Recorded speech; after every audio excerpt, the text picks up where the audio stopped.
So here it's all about ecosystem investment and innovation, just what we are living here at South Summit and what we believe our South Summit community are living out there, reinventing themselves every single day, now more than ever. This next conversation is going to take a deep dive into new ways of collaboration, making, again, more and more ways to be able to innovate. But this time we're looking at complexities like multi-sector, multi-country, and multiplayer connections. So here to tell us all about that and the speakers participating in the next conversation is my wonderful colleague, Marisol Menéndez, our Chief Open Innovation Officer. Marisol, all yours. Thank you very much, Liz. I'm so happy to be here. It's so energetic. I wish you could all experiment what we are living here today.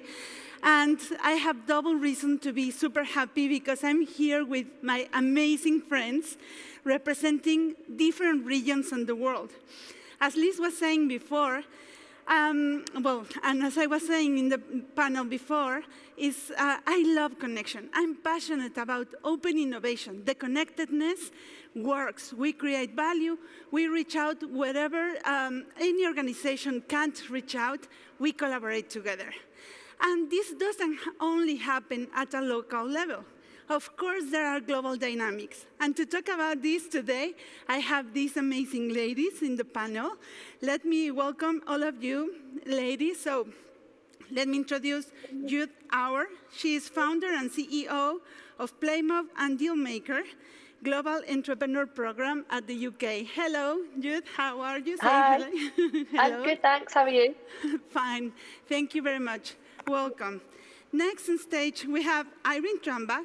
She's CEO and founder of the Nordic Future Innovation Network in the Nordics, all the way to Oslo, no? And Norway. Hi, Iren. Hi. Hi, thank you for inviting me. Thank you. Then we have Liat Shaham. She is from the Israel Embassy, and we have her connected here from Madrid representing Israel. Hello, Liat. Hi, it's a pleasure to be here. And last, but of course not least, we have all the way from Belgium, Paula Kant, representing Invest in Hong Kong. Hello, Paula. Hi, Marisol. So nice to be here. Thanks. Thank you very much. Thank you very much for being here today. And you know, we discussed this before. We wanted to talk about what are the opportunities that we have in many corners of the world. What is the global game? So I want to begin maybe with Jude. Jude, can you explain us what opportunities do we have in the UK and from the UK coming to the world? Yeah, so I guess, you know, I kind of see it from kind of two perspectives. One, I'm an entrepreneur and I'm on my third business at the moment. And, you know, I also support the Global Entrepreneur Program, which is the government program which supports international founders coming to the UK. So I've got the lens of being in the country and also supporting those who want to come here too. In terms of the opportunities within the UK, I think, you know, over the past 15 years, what we've seen is, you know, massive support coming from government, really understanding that, you know, we need great founders, we need innovation. And, you know, great entrepreneurs and innovation are going to solve some of the world's greatest problems. So, you know, we need to be able to make an ecosystem which is supportive of that. So the things that have come up over the past 15 years have been, you know, looking at, you know, how do we get more money into the ecosystem? And so we've had initiatives like the Startup Enterprise Investment Scheme and the Enterprise Investment Scheme, which are tax incentives and tax discounts essentially for investors to invest in early stage companies. So that's been phenomenal in order to get more money into the system. We get more money into the system, we get more startups, more entrepreneurs, people can then exit and put more money back into the ecosystem. So there's a cycle that can happen within this. Other things that have happened have been grant funding. The grant funding that's available, especially through the likes of Innovate UK, you know, some of them are quite open in terms of what they're looking for, but it's all about, you know, high risk to failure innovation, and really trying to test the boundaries in a number of areas. And so the grant funding opportunities are fantastic as well. And to lead on from that R&D and R&D rebates that can happen for companies that are investing heavily within research and development, where at the end of the year, you can then claim back some money that you've spent on the resources that you've needed to put into your research and development. Then we've got other initiatives like Patent Box. So if you patent your IP, there's a tax incentive in the future when you start to commercialize it. And other things as well. So upon an exit, you've got entrepreneurs relief. So when you sell your business, there's a tax discount on a certain percentage of the money that you make, in order to incentivize more people to kind of go for the exits. And also, that's a great way to then get money back into the system, because entrepreneurs typically then want to then invest in other companies. So if you've got more money to do that, you fuel the ecosystem even more. And you could even look at industry specifics like fintech, where over the past 5 years we've changed regulations around fintech. So there's been a boom in the number of companies that want to come to the UK because of the ecosystem for fintech. And an area that I'm really passionate about is impact. How companies could make a positive impact in the world. And I think the UK is really starting to lead the charge in this space too, and build an amazing ecosystem where I've seen through the Global Entrepreneur Programme, I've seen companies want to come to the UK because it's a great place to have an impact company. We've seen the number of impact investors rising. And just recently I saw a statistic where since 2015, when the Sustainable Development Goals had launched, £2.2 billion have been invested in companies that align to the SDGs. So there's kind of that kind of macro view within the market, but also we start to see the clusters within the specific areas as well. Thank you very much, Jude. And of course, tons of opportunities there. Liat, we all know about Israel. We know about the startup nation, the perfect example of even a startup country. Tell us about that, please. So thank you again, Marisol, and again, it's a pleasure to be here. Well, there's two things that I can say that I think are relevant to the discussion in terms of collaboration between the global community in Israel and in the innovation scene. So from the side of open innovation, which I know you love, so I think Israel, with more startups than any country in Europe, I think it's a paradise for open innovation. And as well you mentioned, as you know, there is like an ongoing, always train of corporates coming into Israel, looking into innovation. There's a very large presence of multinational companies and also of medium-sized players in Israel looking for open innovation. And in that sense, we at the Economic Commission of Israel in Spain, as well as other colleagues around the world, what we do is try to create a win-win with the corporates and with the open innovation teams, and offer them free scouting, free introduction to the startups with a view in mind that they receive, an exposure to the right kind of technology that they're looking for and kind of solutions. And we give the startups, the Israeli startups, access to market, because we're a small country and we desperately need the access to market that the global corporates are offering.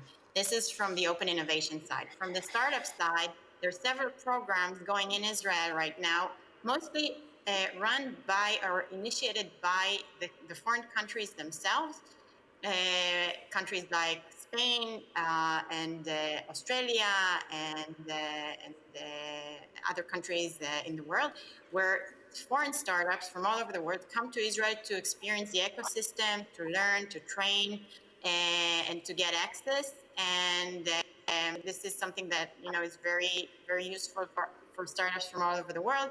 One example is that Spain is doing it, ESEX with Red.S, which you had their president in the previous panel. They're doing it in Israel in collaboration with a hub called The Floor in FinTech. And I think it's really, really interesting, and it's a really good opportunity for Spanish startups, and they should look into that. So That's me. Thank you very much, Liat. So we know all the opportunities we have in Israel, but also the Nordics represent a relevant market. We have Finland, Denmark, Iceland, Norway, and Sweden represented in the Nordics. Iren, tell us more about that, please. First of all, thank you so much for inviting me, Marisol. My great passion is to make a better world through partnerships, communities, and global ecosystems. In the Nordics, we have strong companies, best practices, and we represent 27 million people. The success criteria for us is to build a trustful ecosystem, bring the Nordics together, and connect globally to boost innovation. The elements for our work are: one, connecting the right people that are passionate, curious, willing to share, explore, and innovate together. Two, it is about raising awareness through insight and thought leadership to empower the partnerships within each sector, across sectors, and the borders in the Nordic countries. And the world-known Chris Skinner is a thought leader and chairman of the board. And then is the third element, that is about learning and curiosity that are critical values to build resilience and adaptability. With continuous connections, both physical and digital. We meet quarterly. And then last but not least, it's about a digital platform presenting common results, facilitated by the right people. Really, it's interesting to see the dynamics in the Nordic panorama, and it's really interesting to see what we can learn from the Nordic ecosystem representing 27 million customers. And you know, 27 million doesn't seem that much when we travel all the way to Asia. So Paula, what do we see in Hong Kong? Hi, thank you, Marisol. And it makes sense that I'm speaker number 4, because this is what startups do, right? They grow in their home country, then they grow in neighboring countries, and then they might make the jump to Asia. As we know, Asia has the fastest growing economies at the moment. And when you think Asia, I would like everybody to think also Hong Kong. Hong Kong is still a great place to have a regional Asia-Pacific hub, a gateway to China, and a beautiful market in itself. I've lived and worked around Asia myself, as you know, Marisol, for 6 years. It's a fantastic place. The vibrancy, the dynamics, the growth, hunger is fantastic. What do we have in Hong Kong? We have a very vibrant startup ecosystem. 35% of the startups in Hong Kong have foreign founders, so a very international environment. If you're in fintech, if you're also in innovation and technology, in creative industries, think gaming, think film industry, think digital marketing, Asia is really the place to go for scaling up, for that next level. I also want to say that it's a city where East really meets West, right? I've experienced that in the 6 years I've lived in the region. That's unbeatable. And needless to say, there is a good offering of capital, VCs, angel investors, also government programs, as well as incubators, often a very good first step. From the Invest Hong Kong office in Brussels, which I have the honor to head, we help companies from startups to multinationals from 12 countries in Europe, Spain amongst them. So I would say anybody who wants to know more, contact me, contact Marisol, and happy to help you with the start of your Asia adventure. Thanks. Thanks, Paula. And you know, you talked about the globe. Kino, we need to also regret the loss and death of Kino, the great drawer. And he made so many drawings about the globe actually being round. S becomes east. And we are really connected, as we can see today. We have 10 seconds per person. If you can finish with a tagline, a call to action, quick and engaging, please. Let's begin with Liat, sorry. Okay, thank you. Well, a call to action for now, I would say relating to the COVID situation, for all the startups out there, your pitch has to be COVID relevant. It has to be relevant for this time, not just focus on post-COVID, but if you're looking to engage right now in business and you want to see it in the foreseeable future, my tip is have a pitch ready for now. Perfect, Liat. Paula, please, your call to action. I would, thank you. I would say expand your horizons, your personal horizons, your business horizons. HR's open for business, and reach out to us and we can help. Thank you, Paula. And Jude, you are going to do the close, the final thoughts? No pressure. Okay, no, I think the biggest tip I can give is trust your gut instincts. I think your gut instinct never lies. And it often rules what you think in your head. So I would say always go with how your gut feels when you're making decisions. Perfect. So go global, connect, trust your instincts, and be COVID relevant.